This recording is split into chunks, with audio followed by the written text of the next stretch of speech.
গোপালগঞ্জ বাজারে গিয়ে একটা গরু দেখতে দেরিয়ে হয়েছে, বেশ তেজলে মাল, বুঝলেন? তার ওপর নিচে সামনে পিছনে আর কিছু দেখে, বলে ভাই এটা কত দাম? বলে 40,000। বলে এই মালটা দাও। 40,000 টাকা দিয়ে গরু কিনে ঘরে এনে কাঁসর ভর্তি করে খেয়ে গরু বেশ আড় গতর লেগেছে, পাজা পাজা মোটা করেছে। এক সপ্তাহ পরে এ বলে দুধ দুয়ে কুচে দেবো। এক বাটি সর্ষের তেল নে, আর দুধ দেওয়ার সময় সর্ষের তেলে হাত দেয় না, তেলে হাত দিয়ে আর ওই যে গরুর বাঁটে হাত দিয়ে টান মেরেছে, গরু মেরেছে এক লাঠি। এ মাল তো চিৎপাত। আমি গিয়ে বলি ও ভাই খবর?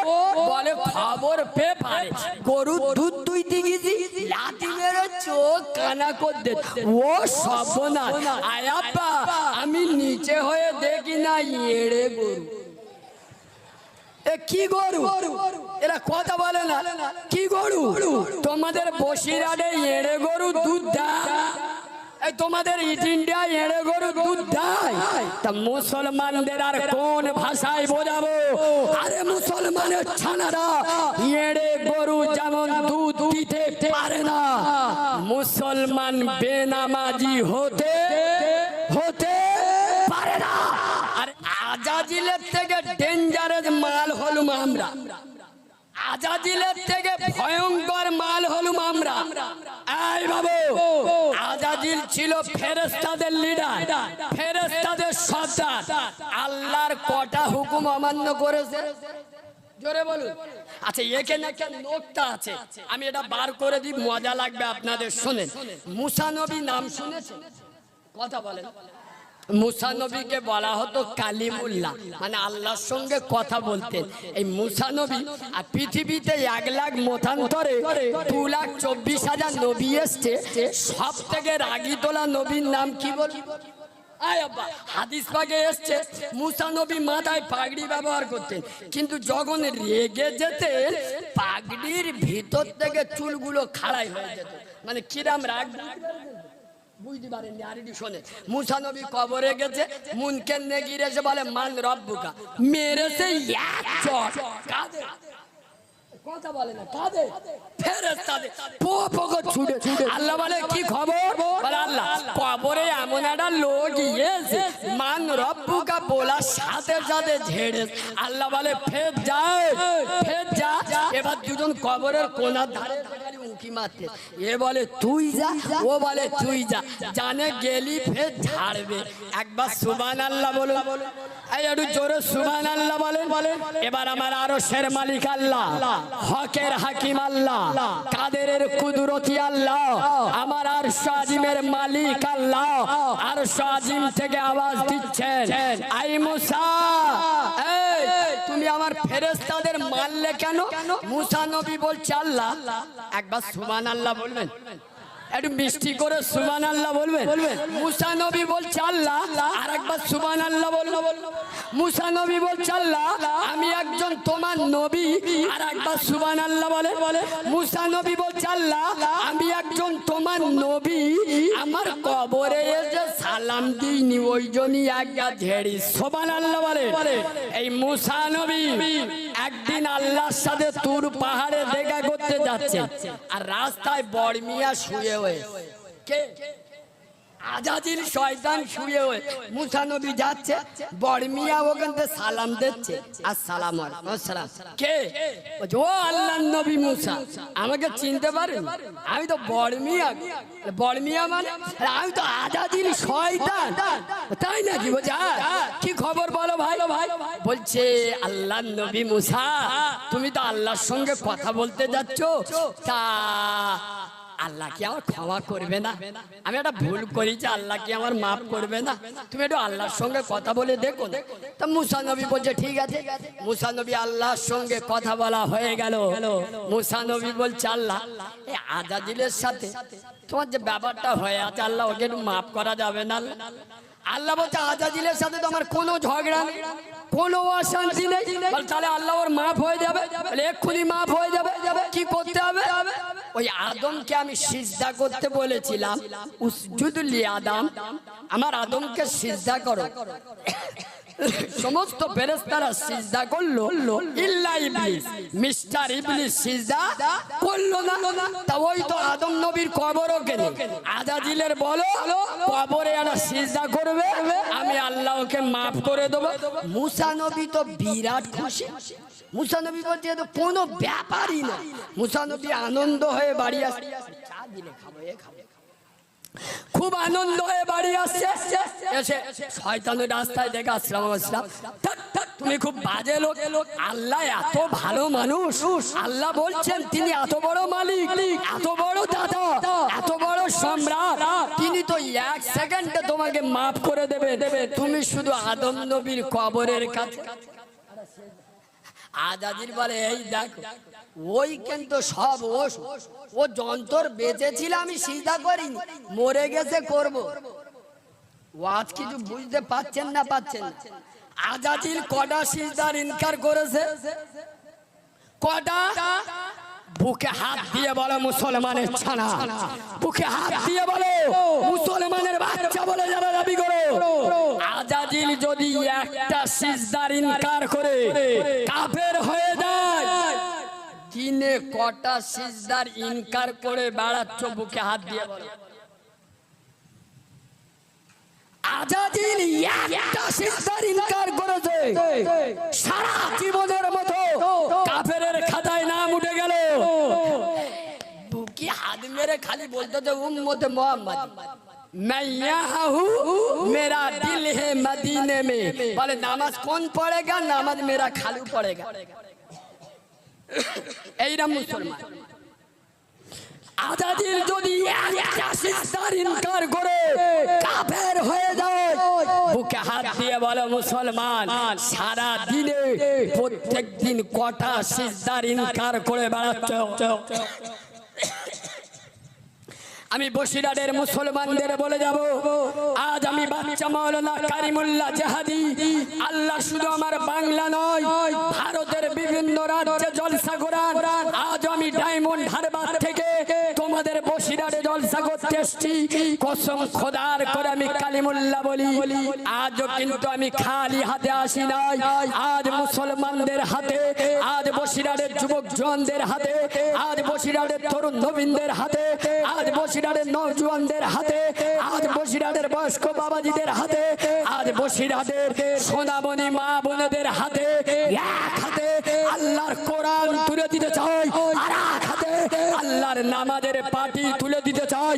যে মুসলমান কোরআন মেনে নেবে, কোরআনকে সঙ্গী করে নেবে, নামাজের পাটিকে মজবুত করে ধরে নেবে, কসম খোদার করে আমি কারিমুল্লাহ বলি, সারা বাংলা নয়, সারা ভারতবর্ষ নয়, সারা পৃথিবীতে কোন জাতি নাই, কোন নেতা নয়, কোন নেত্রী নয়, মুসলমানদের গায়ে একটা কাঁটার আঁচল লাগাবে। এক হাতে আল্লাহর কোরআন, আর এক হাতে আল্লাহর নামাজে, জোরে বলুন নামাজে। আমি এখানে এসেছি আপনাদের ইটিন্ডে মাদ্রাসায়, একটা যুবক ছেলে, খুব পয়সাওয়ালা ছেলে, তার একটা ছোট্ট মেয়ে আছে, শরীর খুব খারাপ, ডাক্তারখানায় নিয়ে গেছে। ডাক্তার বলতে যে বাবা প্রত্যেক দিন সকালবেলা তোমার মেয়েকে এক গ্লাস করে গরুর দুধ খাওয়াবে। এ পয়সাওয়ালা ছেলে বলে আমি প্রত্যেক দিন এক গ্লাস দুধ কোথায় খুঁজবো, আর আমার একমাত্র আদরের মেয়ে, আমার টাকা যাই যাক, আমি একটা গরু কিনে নিয়ে আসি। আপনাদের এখানে গরুর হাট হয় কোথায়? হঠাৎগঞ্জ বাজারে গিয়ে একটা গরু দেখতে দেরিয়ে হয়েছে, বেশ তেজলে মাল, বুঝলেন, তার ওপর নিচে সামনে পিছনে আর কিছু দেখে। বলে ভাই এটা কত দাম? বলে 40,000। বলে এই মালটা দাও। 40,000 টাকা দিয়ে গরু কিনে ঘরে এনে কাঁসর ভর্তি করে খেয়ে, গরু বেশ আর গতর লেগেছে, পাজা পাজা মোটা করেছে। এক সপ্তাহ পরে এ বলে দুধ দুয়ে কুচে দেবো। এক পাটি সরষের তেল নে, আর দুধ দেওয়ার সময় সরষের তেলে হাত দেয় না, তেলে হাত দিয়ে, আর ওই যে গরুর বাঁটে হাত দিয়ে টান মেরেছে, গরু মেরেছে এক লাঠি, এ মাল তো চিৎপাত। আমি গিয়ে বলি ও ভাই খবর? বলে খবর পেপারে, গরু দুধ দুইতে গেছি, লাঠি মেরে চোখ কানা করতে ও সবনা আয়াপ্পা আমি নিচে হয়ে দেখি না এড়ে গরু এ কি গরু এরা কথা বলে না কি গরু তোমাদের বসিরহাটে এড়ে গরু দুধ দেয় তোমাদের ইস্ট ইন্ডিয়া এড়ে গরু দুধ দেয় তা মুসলমানদের আর কোন ভাষায় বোঝাবো আরে মুসলমানের ছানারা এড়ে গরু যেমন দুধ দিতে পারে না মুসলমান বেনামাজি হতে হতে পারে না আরে আমি মাঝে মাঝে নিজেকে ধরে রাখতে পারি না কেন জানেন আমি নিজেকে রাগান্বিত করে ফেলি কেন একটাই কারণ শুনেলেন যে মানুষটা ঘুমায় তার জাগানো যায় আর যে জেগে তাকে জাগানো যায় এই বুদ্ধি বলে তো মোল্লারা মরে বলে নাকি তার জাগানো যায় না আর আমি মাদ্রাসা পড়া ছেলে আমাদের কাছে শিখেলেন ওর জন্য পদ্ধতি আলাদা ওর ডাকতে হবে ও মাল জেগে ঘুমোচ্ছে তো দুগা পাঁচায় কাপান কাপান কো ঝেড়ে দেয় ও ঠিক রে উঠবে আরে হ্যাঁ না না কথা বলে না হ্যাঁ না না ওর পাশায় লাথি মারে বুকে হাত দিয়ে বলুন বর্তমান মুসলমানেরা জেগে ঘুমোচ্ছে না ঘুমে এখানে এতগুলো লোক বসে আছে একজন উঠে দাঁড়িয়ে বলে আমি কোনোদিন নবীর মেম্বারে উঠবো না কোনোদিন জলসা করবো না একজন উঠে দাঁড়িয়ে বলে যে নামাজ না পড়লি গুনাহ হবে নামাজ না পড়লি জাহান্নামে যেতে হবে রোজা না রাখলে আগুনে পুড়তে হবে এটা আমি জানি না এরকম কোন লোক আছে সবাই জানে নামাজ না পড়লি গুনাহ হবে রোজা না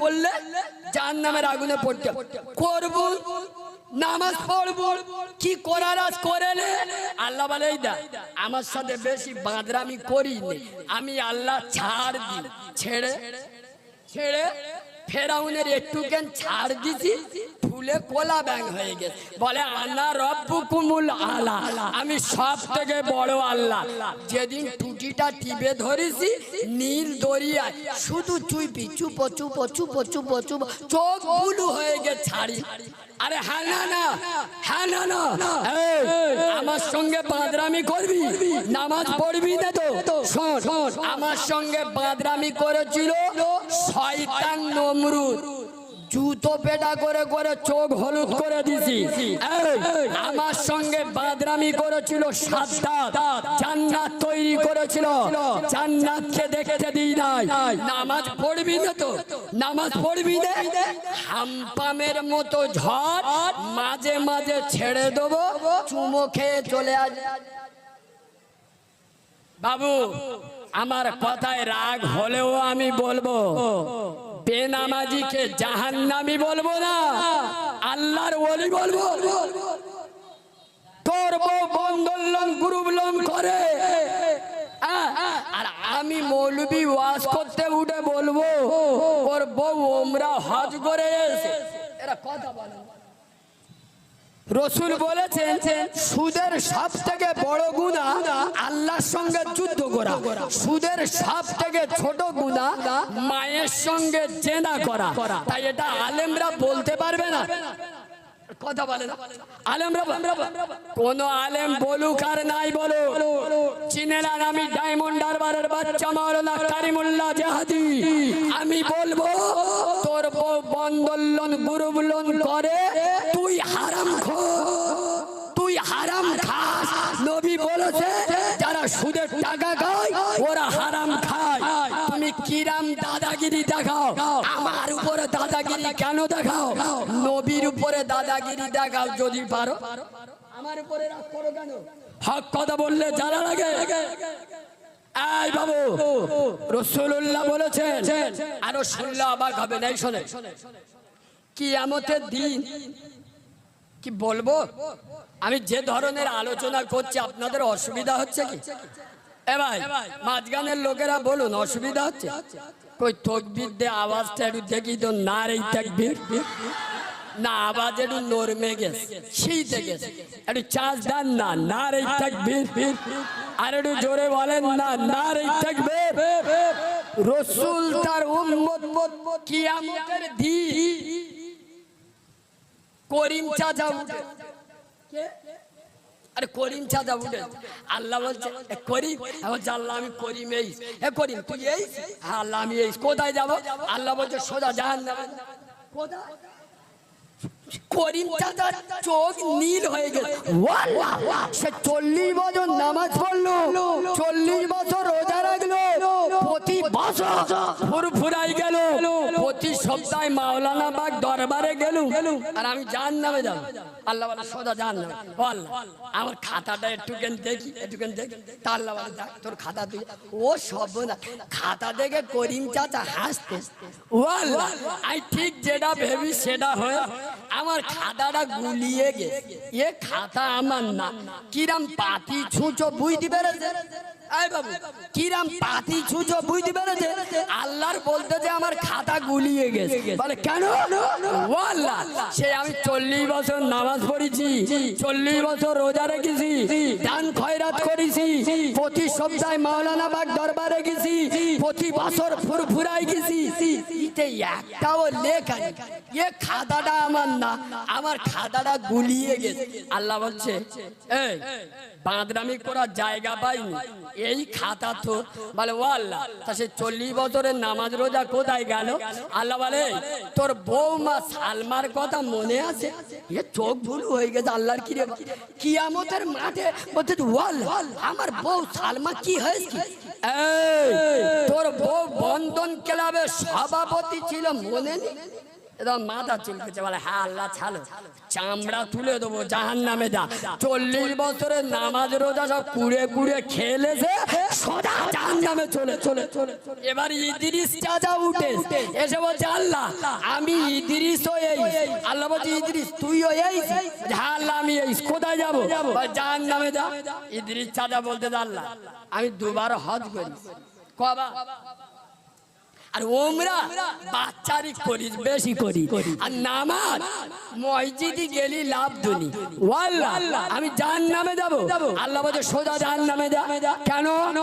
তোর বউ গ্রুপ লোনের সভাপতি, রমজান মাসে মুসলমান ইফতার করে, বউয়ের বন্ধনের টাকায় মুসলমান শহরের মতো পবিত্র ইবাদত করে, হারাম খাদ্য দিয়ে এ মুসলমানেরা কবে বুঝবে? এ মুসলমানেরা কবে শিখবে? আরে বিশ্বনবী হাবিবুল্লাহ যে নবীর পেচ্ছাপ পাত, যে নবীর পায়খানা পাত, যে নবীর রক্ত পাত, যে নবীর ঘাম পাত, যে নবীর কোনো ছায়া ছিল না, সেই নবী তার নবুয়তের পেটে পাথর বেঁধেছে। সেই নবী তার বাড়িতে মাসের পর মাস উনান জ্বলেনি, সে অভাব তো তোমরা দেখো নাই। হে বসিরারের মুসলমান, আমি বাচ্চা মাওলানা কারিমুল্লাহ জেহাদি, আমি একজন মা হারা অনাথ। আমি তোমাদের দুটো পায়ে ধরে বলে যাই হারামে বরকত নাই, হালালে। এখানে আরো একটা নকটা আমি না বার করলে হচ্ছে না। কোরআন শরীফে সূরা গাশিয়ায় আছে ইন্না ইলাইনা ইয়াবাহুম।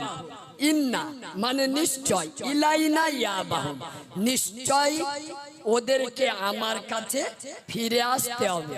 সুম্মা ইন্না আলাইনা হিসাবাকুম, এবং আমার কাছে হিসাব দিতে হবে। আর ওদের হিসাব নেওয়াটাই আমি আল্লাহ আমার কাজ। আয় আব্বা, কবর এমন একটা ঘাঁটি, কবর এমন একটা স্টেশন, কবর এমন একটা বিমানবন্দর, কবর এমন একটা জেটি ঘাট, সবার যেতে হবে না? হবে না? আয় আব্বা, পুকুর জাল ছিঁড়ে মাছ পালায়, পুকুর ছিঁড়ে মাছ পালাতে পারে? জোরে বলো। আরে মাছ যদি বলে আমি দাদাগিরি দেবো, ও দাদাগিরিটা জালের সাথে চলবে, পুকুরের সাথে চলবে না। মাছ যদি বলে আমি মস্তানি দেবো, ওর মস্তানিটা জালের সাথে চলবে, পুকুরের সাথে। হে মুসলমান, যত হুতুহুতি গুতুগুতি করার করছো করে নাও, যত হাল হারাম খাচ্ছ খেয়ে নাও, কবরে যেতে হবে, আল্লাহর কাছে হিসাব দিতে হবে। মুসলমান, সেদিন তোমাকে কেউ রেহাই করতে পারবে না। আগিয়ে চলে চলে চলে।